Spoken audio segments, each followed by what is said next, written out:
대한민국 국호의 기원 4단락 한종 서복 국조 할아버지의 한반도 정착입니다. 진실을 밝히는 배짱, 최명호 배짱맨 역사TV에서 여러분들을 뵙습니다. 편한 역사, 쉬운 역사, 진실의 역사입니다.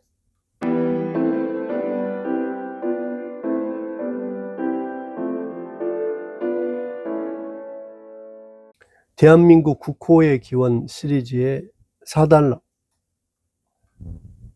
BC 210년 서복 할아버지 2차 도래 정착 이야기입니다.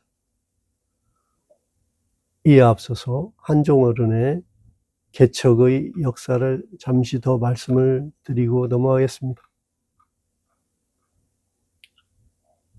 과학자 한종은 진시황제에게 불로장생약으로 수은이 잔뜩 들어가 있는 영약을 만들어 바쳤죠. 다른 방사들도 이러하고 심지어 시황제의 의사들까지 수은을 처방하였습니다. 당시 수은은 아주 귀하여 금, 은보다도 더 귀하였지만 진시황은 이를 수은으로 연못을 만들어서 목욕하고 먹기까지 하였다는 말은 널리 알려져 있죠. 여러 방사들이 바치는 수은으로 인해서 이미 중독 상태가 되었습니다. 정신병이 생기는 등 부작용이 나타나기 시작하였죠. 폭정을 거듭하였습니다. 심지어 어느 방사는 영약이 부실하다면서 허리가 동강나는 형벌을 받기도 하였죠. 잔혹합니다. 진시황은 미신에 심각하게 집착하였습니다. 궁궐 구조를 바꾸는 등 사기꾼들에게 속아서 국고를 낭비하였죠. 종전에 함양국을 제2, 제3 회랑으로 만들어서 아왕궁을 쌓도록 한 일은 유명한 일입니다. 전국의 농민들을 사역에 동원해서 폭 50m의 황제 전용 도로를 곳곳에 만들게 하였습니다. 70만 명의 인부를 동원해서 함양 근교 여산에 자신의 무덤을 거대하게 만들었습니다. 1974년 우물공사를 하면서 병마용이 발견돼서 지금도 발굴 중에 있다라고 하죠. 만리정성 또한 엄청난 역사였습니다. 국가의 재정이 파탄되고 남성의 절반 이상이 모두 국가의 토목사업에 동원되어서 언제 돌아올 길이 모르는 상태였습니다. 이러한 부작용을 일찍 감지하고 한종은 더 이상 지체하다가는 오히려 자신이 횡액을 당할 것이 염려돼서 다시는 돌아오지 못할 험한 동쪽으로 여행을 서둘렀습니다. 한 번 더 이르러서 신선을 찾습니다. 불로초를 찾습니다. 있을 리가 있습니까? 신선이 계신다는 이 땅을 샅샅이 찾으면서 한종 할아버지는 위대한 개척의 역사를 펼칩니다. 우리 대한민국의 기초를 이루었습니다. 당시 한종 어른께서 지어주신 이름, 도시의 이름, 호수, 강 이름을 아직 우리가 사용하고 있습니다. 놀라운 일입니다. 믿겨지지가 않습니다. 무슨 말이냐고요? 조선의 태종 임금 때에 조선 팔도에 행정조직을 다시 정비하면서 사대부들이 다시 정비한 이름인데 어떻게 그보다도 훨씬 이전에 만들어진 것이라고요? 우리가 고정관념을 버려야 됩니다. 2240여 년 전에 한종 할아버지께서 지어주신 이름을 우리는 감사하고 자부해야 될 일입니다. 우리 땅에 오신 분들은 그야말로 당시 세계에서 엘리트 중에 엘리트이고 천재 중에 천재이신 분들입니다. 이분들과 이분들의 후손이 자신들의 떠나온 곳, 정체성을 잃지 않기 위하여 최선의 흔적을 남기셨습니다. 이것이 우리가 지금 사용하고 있는 지명입니다. 복례산을 오르기 위하여 양양, 강릉, 그리고 통천 지역에 배를 닿았습니다. 복례산을 오르면서 떠나온 곳에 동정호와 비슷한 아름다운 호수를 보고 소동정이라고 이름을 짓습니다. 우리가 지금은 가보지 못하는 곳이죠. 강원도 북부의 통천 지역의 소동정입니다. 아산 정주영 선생님의 고향이죠. 복례산, 금강산의 비로봉, 만물상 등 우리가 사진으로만 보던 절경의 아랫자락에 위치하고 있습니다. 사진. 태백을 볼까요? 중국의 태백산은 산시성, 감숙성의 경계에 위치한 험산 줄령입니다. 일부는 사천성하고도 닿아 있다고 합니다. 중국 사람들은 자신들의 정신적인 고향으로 꼽습니다. 중국의 한수 사진입니다. 중국의 장강, 양자강과 황하강의 분수령이 되는 곳입니다. 양자강 방면으로 흐르는 강을 한수라고 하는데요. 지금의 중국 주류 민족인 한족, 중국 사람 누구나 자신들 지금 한족이라고 하죠. 거의 한족이 바로 여기 태백산 한수에서 비롯된 분들이죠.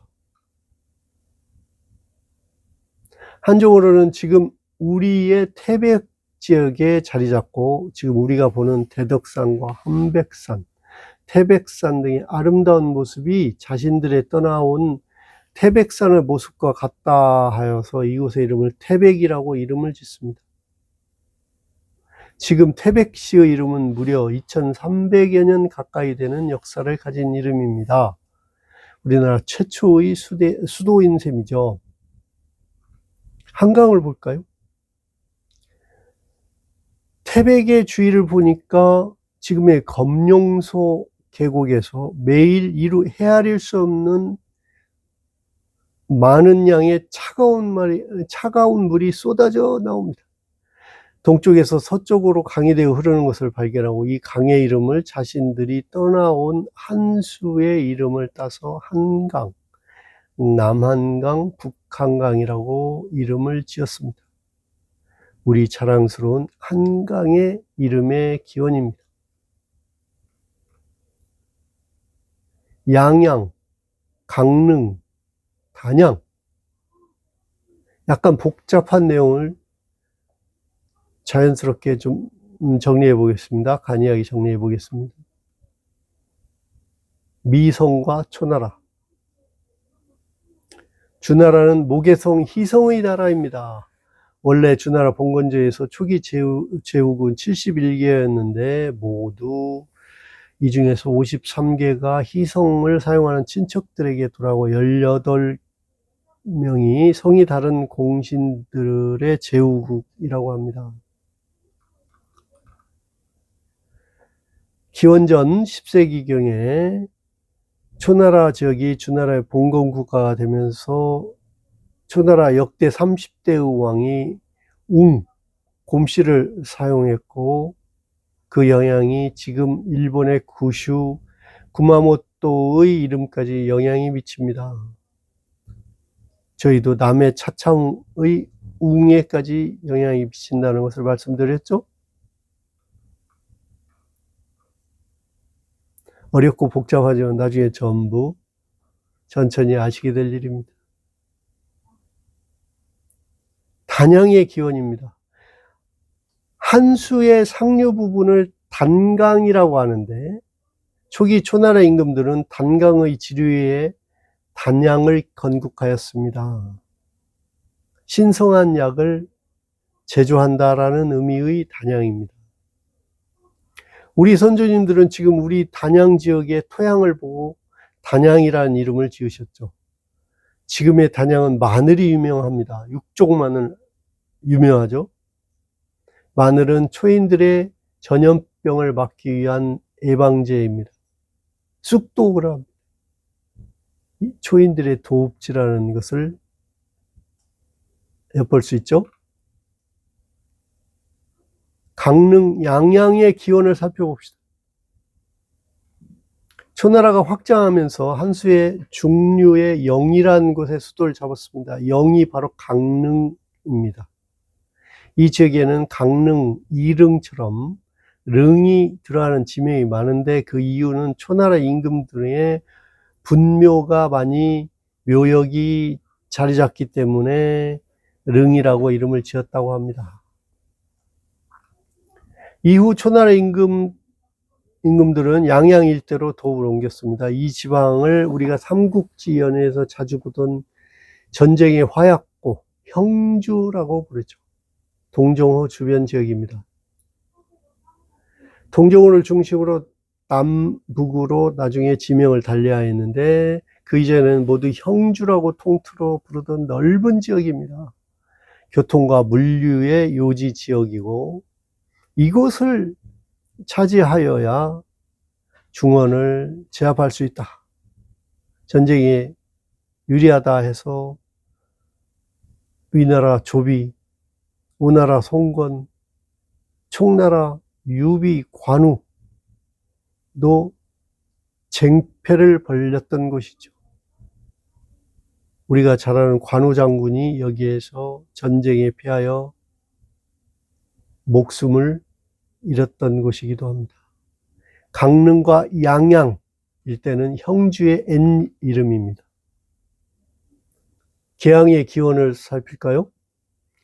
형주의 북쪽에 양양 강릉이 있습니다. 그리고 남쪽 너른 지역에는 계양이라는 비옥한 평야가 있습니다. 한양의 기원을 봅시다. 한수와 양자강이 만나는 지역에 무창 지역이라는 곳이 있는데 한수 이북 지역인 한코 남서쪽으로 한양 지역이 있습니다. 이 두 도시를 합해서 무창과 한양, 한구에서 각자 이름을 따서 무한, 우한이라고 부르는 것이죠. 지금도 무한시는 시가지가 장강과 한수를 경계로 세 구역으로 나뉩니다.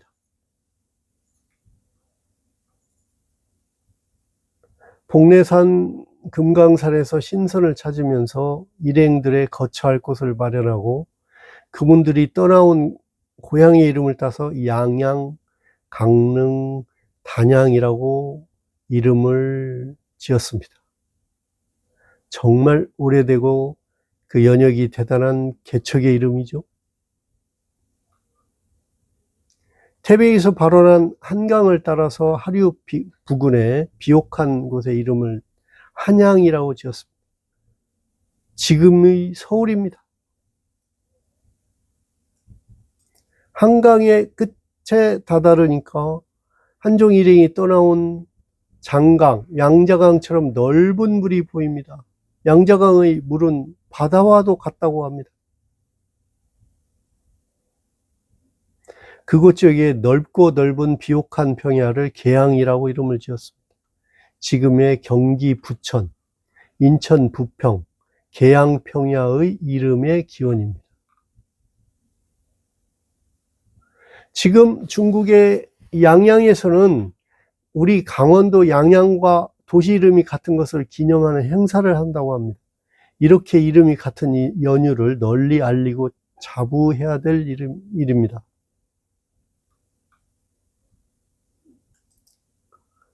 이와 같이 강릉, 양양, 단양, 한양, 계양, 한강, 소동정 등의 이름은 2240여 년 전에 한종 어른 일행이 지어주신 이름입니다. 자랑스러운 이름입니다. 서복 할아버지로 돌아가 봅시다. 진시황은 살점이 물러지는 등 건강상 문제점 등이 발생하기 시작하였습니다. 어서 불로초를 구해오기를 갈구하면서 무척 조급해하였습니다. BC 212년의 일입니다. 시황제는 당시 천하의 천재라고 불리던 노생, 후생에게 불로장생의 약을 가지고 오라고 명하였습니다. 특히 연나라 출신 노생이라는 사람은 갈석산에 선문과 고소라는 신선이 틀림없이 있다고 하면서 그 근거까지 들면서 장담하였습니다. 그렇지만 감감무소식입니다. 이 사람들은 시황제로부터 돈을 잔뜩 받아서는 챙겨 도망가면서 오히려 시황제를 비판하고 잠적해버리기까지 하였습니다. 분서갱유, 책을 불태우고 유학자들을 파누었다라는 끔찍한 일입니다. 기원전 213년 분서 사건이 일어나고 기원전 212년에 갱유 사건이 벌어졌습니다. 화가 난 시황제가 미쳐버리고 조급한 나머지 그 유명한 방사, 제사 등을 생매장시켜버리는 갱유의 비극을 범하기도 한 계기가 되었죠. 시황제의 건강이 더욱 안 좋아집니다. 하는 수 없이 한번 다녀온 서복에게 신속히 다녀와서 시황제에게 불사의 약을 가져오기를 다시 명합니다. 엄청난 물자를 있는 대로 다 준비하여서 보냅니다. BC 210년의 일입니다. 시황제가 미친 상태가 되고 건강이 더 좋지 아니하게 되어 경험이 있는 서복을 부르게 된 것입니다. 서복 일행이 불로초를 찾아 떠난 지 몇 달 후에 음력 7월 되는 때에 진시황이 그 욕심을 다 이루지 못하고 세상을 떠났다고 합니다. 말년에 미치광이 상태였다는 것은 잘 알려져 있는 사실입니다.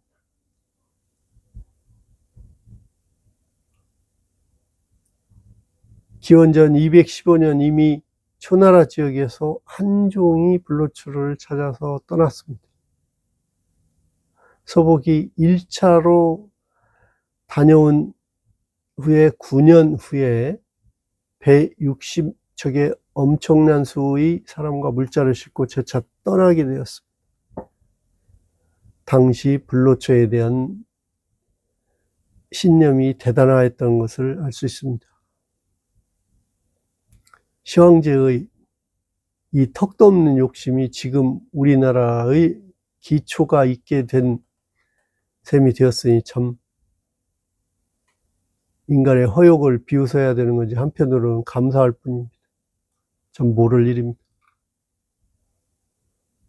서귀포. 제주도에 다시 왔습니다. 서귀포입니다. 서복이 다시 돌아왔다는 뜻입니다. 서귀포로 씁니다만 사실은 서귀포로 써야 되는 것이죠. 제주도를 들리고 이어 남해에 오릅니다. 전에 말씀드렸죠. 한반도에 도착한 이곳의 이름을 자신들이 떠나온 산동성 낭야의 이름을 따서 낭야라고 지었고, 이것을 후세 사람들은 지금의 낭하, 양할이라고 부르고 현재는 대량마을, 소량마을이라고 나누어 부르는 연유입니다. 사천의 늑도항을 볼까요? BC 3세기 무렵 개항된 항구입니다. 서불 할아버지의 일행만은 아니겠죠. 당시 일행들이 또는 다른 뱃사람들이 오고 가던 항구입니다. 우리나라 최초의 남방과 아궁이가 발견된 곳입니다.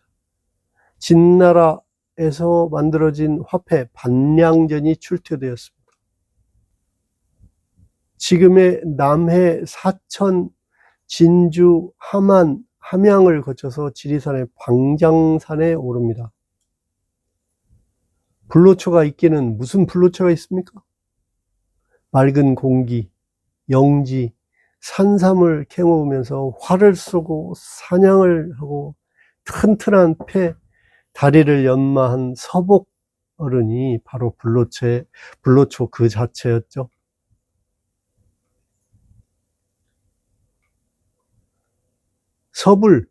서복 할아버지는 BC 210년 2차로 다시 찾아왔고, 지금의 남해, 진주, 사천 지역부터 시작하여서 불국이라는 위대한 나라를 세우게 됩니다. 그 당시는 후구어 그랬겠죠. 후구어, 후일 변한이라고 부르는 나라입니다.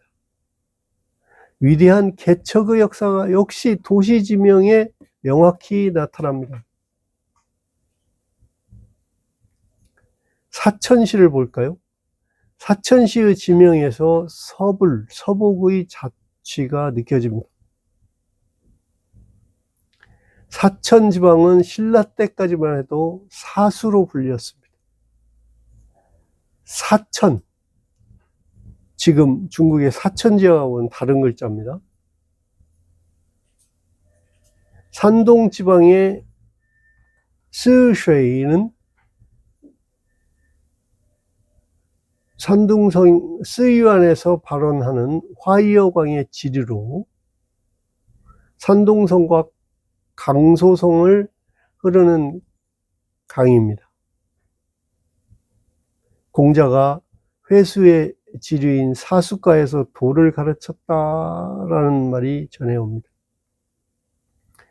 서복 할아버지는 바로 이 사수지역 출신입니다. 이곳에 도착한 후에 자신의 고향을 그리면서 사수로 이름을 지은 것입니다. 이를 후일 우리는 사천이라는 아주 어려운 글자로 부르는 것이죠. 왜 사천인지 여기에 대해서 잘 생각을 안 하고 지나갔습니다만, 이제부터는 잘 알고 자랑스러워야 될 일입니다. 사천은 지금 우리 우주 산업의 메카죠. 아름다운 해양 관광 도시입니다. 교통과 물류의 집산지입니다. 제가 속해 있는 모임의 야유회로 사천 지역 서포리를 한번 찾아가 본 적이 있습니다. 그런데 마침 사천시에서 도시 명명, 지명 명명 600주년 기념 사업을 준비 중에 있었습니다. 제가 보기에는 좀 잘못된 일이었습니다. 모르시니까 하는 일이었겠죠. 사천은 원래 그 역사의 뿌리와 연유가 2300여 년 전, 정확히는 2200, 약 40년 정도 되는 장대한 개척의 역사의 중심지입니다. 조선 개국 시점 즈음으로 도시 이름 행사를 하고 있었습니다. 위대한 우리 선조들에게 송구스럽지만 이제부터 우리가 잘 알면 되는 일입니다. 고척하면서 자랑스러워야 될 일입니까? 얼마나 자랑스럽습니까? 진주를 봅시다. 진은 춘추 우패의 대표적인 나라입니다. 주무왕의 아들 우의 제후국이고 나중에 조, 한, 위 3국으로 분열되었습니다. 지금도 중국의 산서성, 산시성도의 태원을 진이라고 약칭하죠. 거기 봐보면 자동차 표시에 진이라고 먼저 써 있습니다.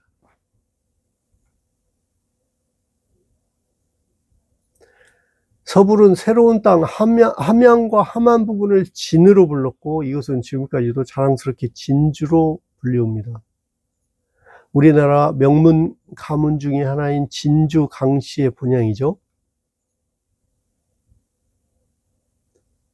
진주 강씨들은 그 전에 말씀 들어보면 자신들의 선조가 아주 더 오래되신 분이다 이렇게 말씀을 하시는데, 그 말은 틀린 말씀은 아닙니다. 그렇지만 그 중간에 정확히 이 땅에 자리 잡게 된 연유, 진주의 연유를 아시고 크게 긍지를 가지셔야 될 일이죠. 함양. 중국의 함양은 현재의 시안입니다. 진시황의 수도이고 아방궁이 있는 곳입니다. BC 221년 진시 황제는 천하를 통일하고 천하의 부호 12만 호를 함양, 현재의 시안으로 이주시키고 죄수 70만 명을 동원해서 함양 북판살에 아방궁을 짓게 한 일 등은 역사책에 기재되어 있는 사실입니다. 하만을 봅시다. 진시황이 집권하기 이미 100년 전의 일입니다. 진나라 효공이라는 위대한 임금이 있었습니다. 전국시대에서 가장 힘이 없고 가장 많이 침범당하고 가장 가난했던 진나라 시절에 상항이라는 재상을 중용해서 국정을 개혁하고 부국강병에 힘을 기울여서 결국 100년 후에 진시황제가 중국을 통일하는 기초를 마련하였습니다. 그 효공이 도읍한 곳의 이름이 하만입니다. 서불 할아버지는 신천지에 자신들의 나라 진나라 수도 이름을 따서 함양, 하만이라고 이름을 지었고, 그 이름이 2000년 이상 자랑스럽게 내려오고 있습니다.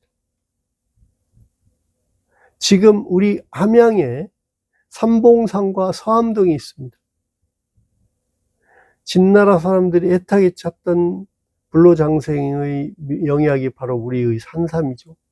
함양의 삼봉산이 산삼 생육 조건이 아주 좋은 지형으로 알려져 있습니다.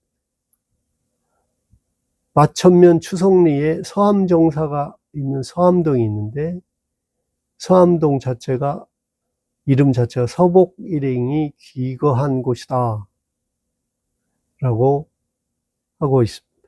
합천의 이름입니다. 중국의 섬서성, 섬 또는 진으로 약칭하고 시안이 성도죠.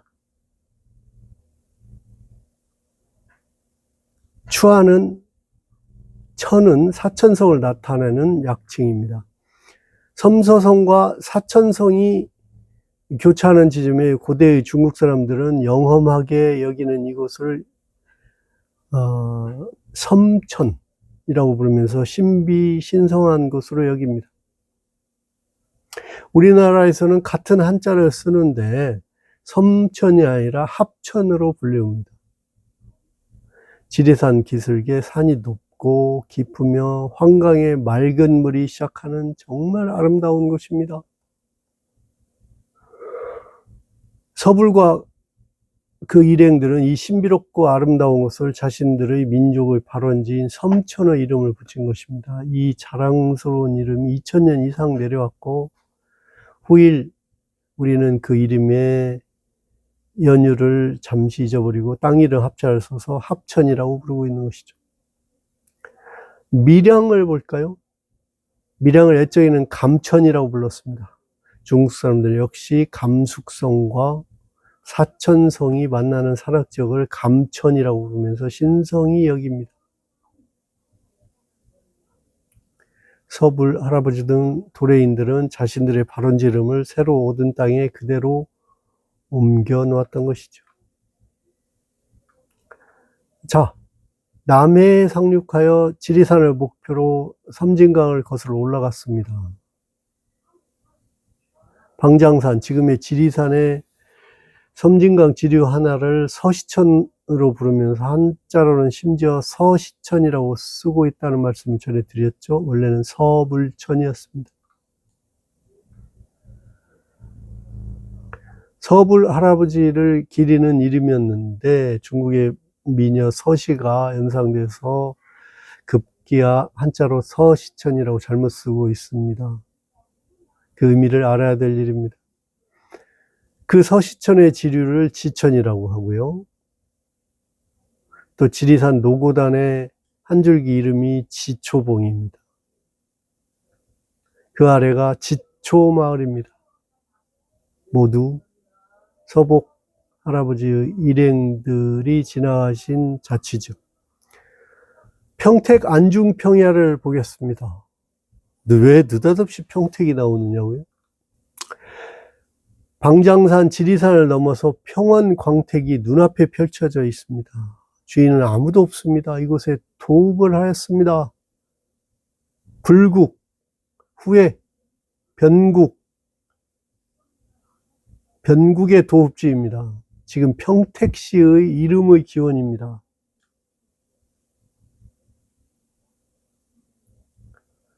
지금까지 불려지는 이름 이외에 더 많은 자료들이 있을 겁니다. 제가 불초 천학비제라 단지 여러분들에게 정리해서 말씀드리는 것에 불과합니다. 서불 할아버지 일행들이 1차, 2차 여행으로 여정으로 불로초를 구하러 방장산을 찾고 이곳에 이름을 정하고 남아서 정착하였습니다. 비옥한 토양입니다. 넓은 평야, 알맞은 기후, 게다가 무엇보다도 이곳은 지긋지긋한 전쟁이 없는 곳입니다. 수백 년에 걸친 춘추 전국시대의 전쟁의 불구덩이에 다시 돌아가겠습니까? 포로로 잡히고 평생 고역을 살아야 하는 그곳으로 돌아가겠습니까? 당연히 이곳에 안주, 정주하였죠. 삼국지 역사책에도 이러한 말이 나옵니다. 우리는 진의 사람이다. 바로 여기에 답이 있습니다.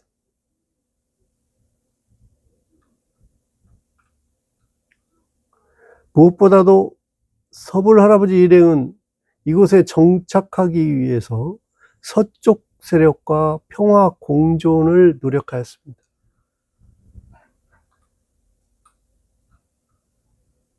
영주산, 방장산, 복례산을 섭렵하면서 토착 세력과 부단히 마주쳤습니다.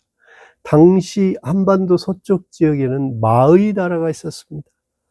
우리들이 소위 배우는 마한이라는 나라입니다. 뭐 말이 많아서 말맞자를 쓴 게 아닙니다. 여기에 더 깊은 공부를 해야 됩니다.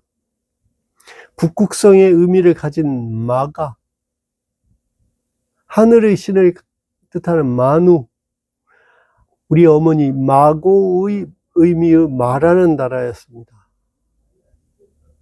자유롭게 된 서불이 제일 먼저 한 일은 기존 토착민과 타협하고 서로 공존하는 방법을 찾았습니다.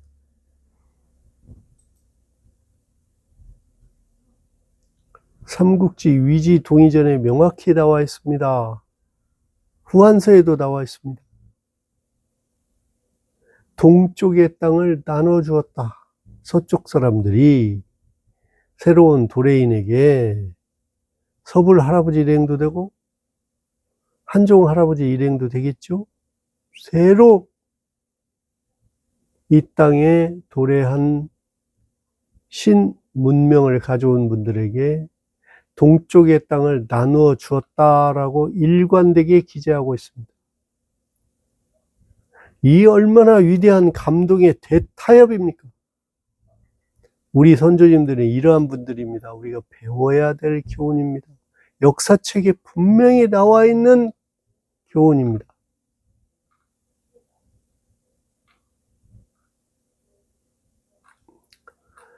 자, 우리